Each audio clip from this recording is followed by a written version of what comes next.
Week 1, Day 3 and 4. Kamusta mga bata?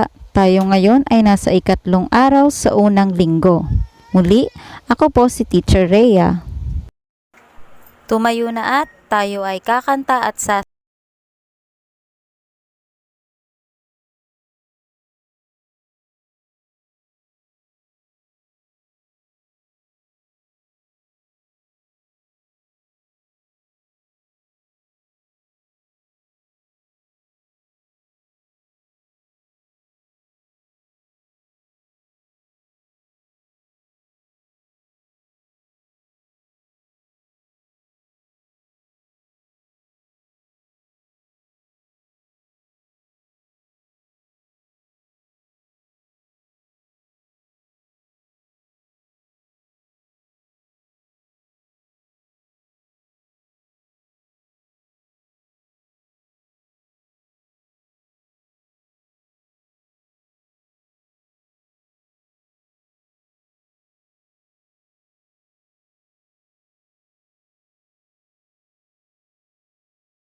Alpabetong Filipino.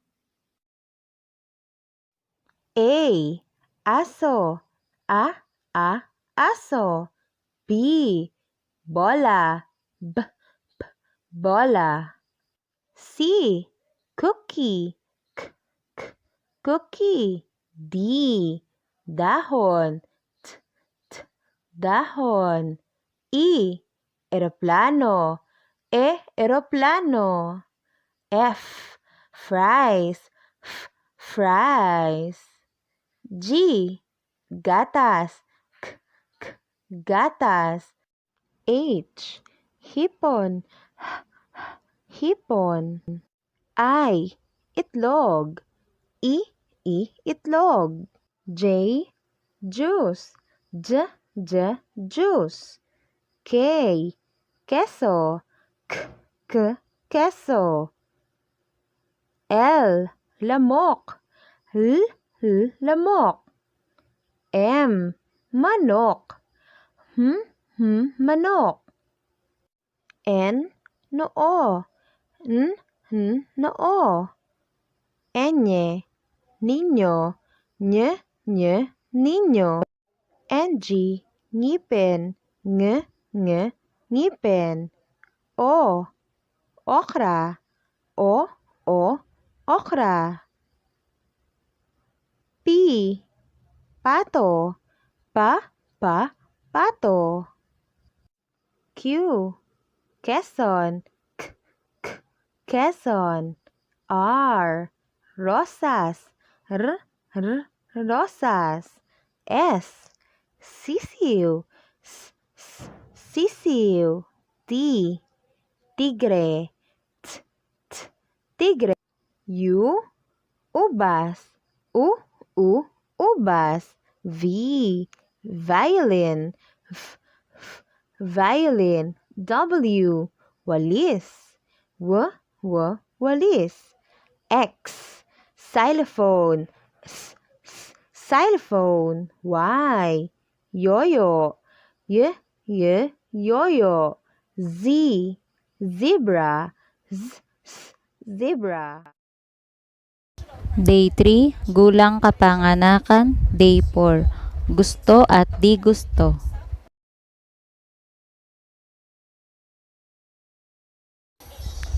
Sabayan ninyo ako sa pagbabasa ng mensahe natin sa araw na ito. Ako ay blank, taong gulang, ang aking kaarawan ay sa blank. At dito papasok din ang isa nating layunin, ang matukoy ang gusto at di gusto. Ano ang nakikita mo sa larawan? Tama. Ang nasa larawan ay pagdiriwang ng kaarawan o birthday party. Alam mo ba kung ilang taon ka na? Kailan ka ipinanganak? Ano ang petsa ng iyong kapanganakan o birthday?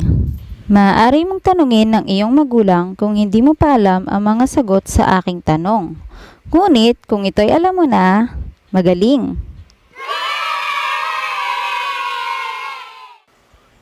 Ang birthday ay ang araw kung kailan ipinanganak ang isang tao. Ito ay nagsasabi ng buwan, araw at taon ng iyong kapanganakan.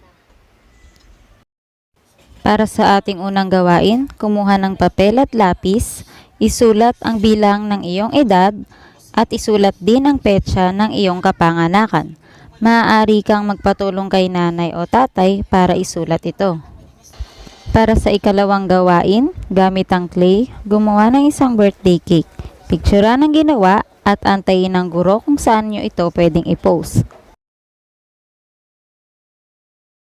Natatandaan nyo ba si Ana? Malapit na ang kanyang kaarawan. Siya ay maglilimang taong gulang na.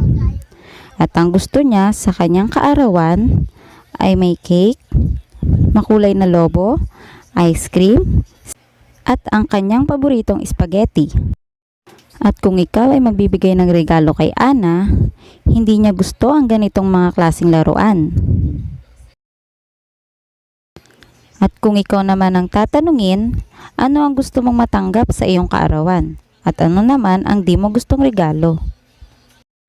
Sagutan iyan sa inyong worksheet. Maaari nang sagutan ang inyong nasa module para sa ikatlo at ika-4 na araw. Para sa ating ikalimang araw sa unang linggo, sa ating online kamustahan, ang mga bata ay magpapakilala ng kanilang sarili. Paalam mga bata!